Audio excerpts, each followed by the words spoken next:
Hey everyone, and welcome back to Comics and Chill, where today we are looking at what all this has been building towards. Big game. The final issue was released just yesterday, and I wanted to give it some time to marinate a little bit before blasting out a review, and I'll give a spoiler-free review up front, and then add in some time codes to skip past the more spoilery details if you haven't read this yet.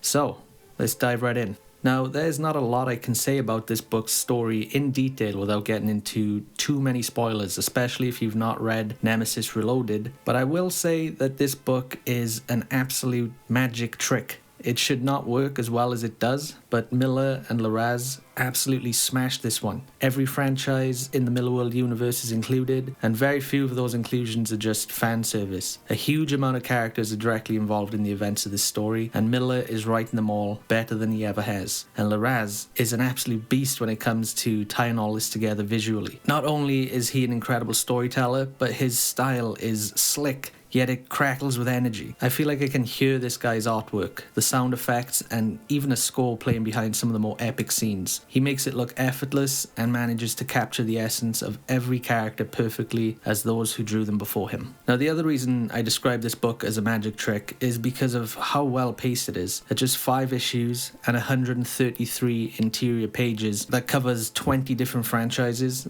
this book should be an overstuffed mess, but it is not. It flows like water. It, of course, has spectacularly massive moments of action and a lot of smaller, brutal scenes that will make you gasp. But there's also a lot of smaller character moments that really remind you of how much charm and heart some of these characters have. I was kind of worried when this was announced as just 5 issues, even with issue 5 being double-sized, as I thought it would not be enough time and space to fit all these characters in alongside a meaningful story. But somehow, Millar and Larraz did it, and I take my hat off to them. This is the first time in a long time that I've been this excited to buy a comic month in and month out. And I feel really grateful to be reminded of that exciting feeling of barely being able to wait month to month for the next issue of a series I loved to drop when I was a kid. And it's probably no coincidence that a lot of those exciting moments were delivered by Millar. So thank you and congratulations to the team involved with this. You absolutely nailed it.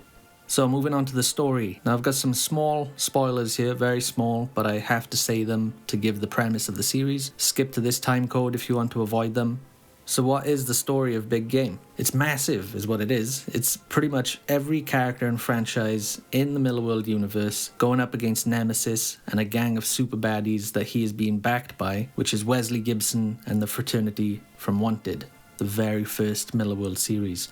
After the formation of the Ambassadors and some big discoveries and developments made by Edison Crane from the series Prodigy, Wesley decides it is time to flatten the superheroes of the world before they gain too much power, just like the Fraternity did back in 1986. However, just before everything kicks off, Edison Crane is approached by Bobby Griffin, a mysterious woman who claims to be a survivor of the great superhero purge of 1986, saying she needs his and the other heroes' help to take down the Fraternity once and for all. And then everything just goes crazy from there. Now here's where the big spoilers come in. I'm not going to completely ruin the plot for you, so you'll still be able to enjoy it, but there are some big spoiler elements in what I'm about to discuss, so if you want to skip all of that, go to the time code that's on the screen right now.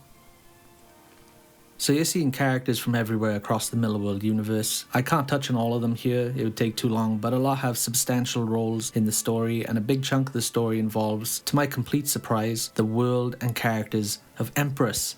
When I initially heard that every Millar franchise would be involved, there were a few I was doubtful about simply because of the massive gaps and differences between some of the genres that Millar had worked in. And Empress, although turning out to be one of my favourite Millar series, was one I was absolutely certain would merely be nodded at. Instead, in this comic, we get a sequence where Hit Girl is sent back 65 million years, having to deal with dinosaurs and King Morax. It's crazy, and yet somehow it absolutely works. Like, none of this feels forced. You get to see Duke McQueen from Starlight, Eggsy from Kingsman. As mentioned, Edison Crane gets quite a lot of play, and I think this is the best rendition of the character yet. It actually got me pretty excited to read Prodigy Volume 3. We see Huck and Nightclub in small roles, and there are even small nods towards American Jesus and MPH. And I'm also pretty certain that Roland King from The King of Spies makes a tiny appearance, like a one-panel appearance in issue 5. We even get to see one of the most metal pages ever delivered, involving the corpse of one of the Chrononauts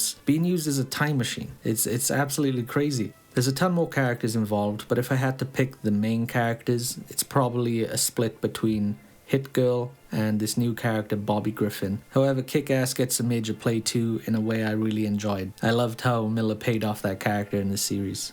So now on to some questions I have about the series. Bobby Griffin, like what the hell is her deal? From the very first issue back in July, I was scratching my head over who this woman was, who's she gonna be. I was certain that she would be tied into a previous Miller World book in some way. My immediate assumption was that she was an older, time-displaced hit girl who somehow had gained knowledge of the fraternity. And then my second guess that maybe she was tied to Huck, like Huck's mum or something like that. But when she reveals herself to Edson Crane as a survivor of the 1986 superhero purge, I immediately started flicking through all of the Jupiter's comics, trying to suss out who she could be. She reveals, quite early on, I think it's in issue 1, that she trained under the greatest hero and shows Edison something akin to the Batcave and says that she hid there during the purge. Then she takes him back to show him the world before 1986 to New York City, only she says it wasn't called New York City back then, and she shows him the office building where the world's greatest superhero used to work, and it looks an awful lot like the Daily Planet building. And then we see the hero himself flying into action to stop a massive robot with a big cape and tight dark hair. However, he's obscured quite a bit by the lighting. Now over to the cape that is being kept by the fraternity as a trophy. It is never specified as belonging to the Utopian, as I had previously assumed it did. Then I found this tweet by Millar from November 14th, the day before the release of Big Game issue 5, and it says, Bobby Griffin from Big Game was the only survivor of the fraternity's superhero wipeout. She hid down in her mentor's secret cave, see the end of issue 1, and has been on the run ever since. Check out her big conclusion in today's grand finale.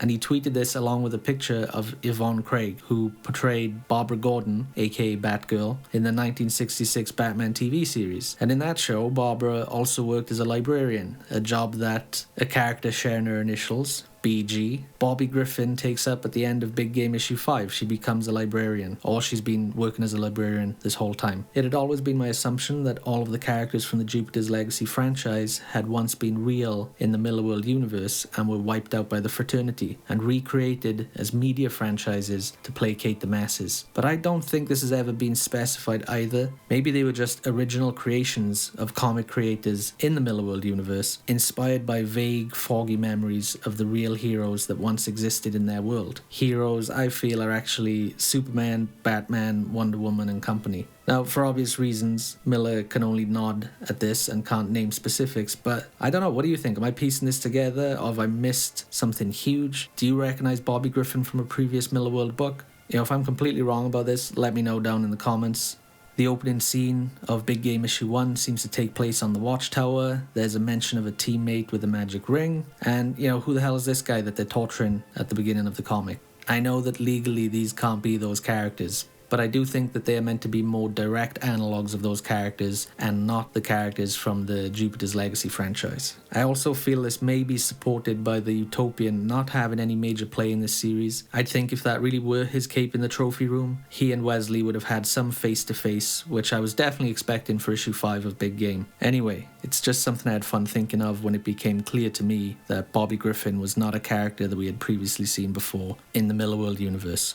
But in case you haven't figured it out yet, I love this series. It did not disappoint. It's been an absolute treat to read through, and I have no big criticisms or nitpicks or anything to make. I do wish that the Fox from Wanted had a bigger part. I really loved her in that original series, and she doesn't get a lot of play here, only a few lines, which I felt was a bit of a shame. And also maybe a bit more from Wesley, seeing a bit of his backstory between the original series and now, what he's been up to all this time, and maybe a little bit more of direct play from the Jupiter's crew. Also, we kind of got left hanging on what the hell happened to Simon Pooney from Superior. If I remember correctly, I don't have it in front of me now, but in issue 3, I think he got turned into a bunch of flowers, and I don't remember seeing him come back, but let me know in the comments if I'm wrong about that. I kind of wish that Dave got to keep a variation of his kick-ass costume colours rather than the American flag themed one that he ends up with. But I'm still thrilled as to where he ended up in this series. I feel the character really deserved it. And actually, I do have one massive complaint about this series. Where the hell was Mo the Crow? He got no love here whatsoever. I mean, how hilarious would it have been to have the Magic Order summon his universe through, and it turns out that Mo the Crow is actually the size of a kaiju. He just starts stomping out the fraternity. But, you know, I can understand, of course, why it's not included, but it would have been cool to see like a little hint, maybe just a little patch on someone's backpack in the background or something like that. I might actually comb through the series one more time to see if there's any reference to the Unfunnies. And also there's no reference to War Heroes either. I think both those series will remain forgotten relics of the Millarworld universe. R.I.P. So that's it for this video. I will be making one more where I kind of wrap up everything Millarworld related. There's a few things I want to discuss about what I think will come next and what I would like to come next, and anything I may have forgotten or had to edit out of these videos for time. I'll also rank every single book, and fear not, as some of you have mentioned in the comments, and I do really appreciate it, I have not reviewed the Kick-Ass reboot or the Hit Girl miniseries. I'll explain what happened there, and also I'll be making a separate video reviewing those, and I'm very curious to dig into them. But in the meantime, check out my comic, Griffin the Clown. There's a link to the trailer and my web store down in the comments. You can buy a high quality printed copy or a digital edition, whatever floats your boat. We even have an artist's edition, which shows Joe Yeaman's incredibly intricate pencil work for the series. He really did go above and beyond on this book. It's absolutely insane. Also, if you'd be so kind as to sign up to my newsletter, the link is below. Subscribe to the channel, like, comment, all that jazz. And if you've made it this far, a big sincere thank you for checking out all my videos. I've had a lot of fun making them and talking comics with you guys in the comments and all that. And of course, a big thank you to Mark Miller and all the artists on these wonderful books. Thanks for keeping us all entertained. And that's it. I will be back soon. Until the next video, take it easy.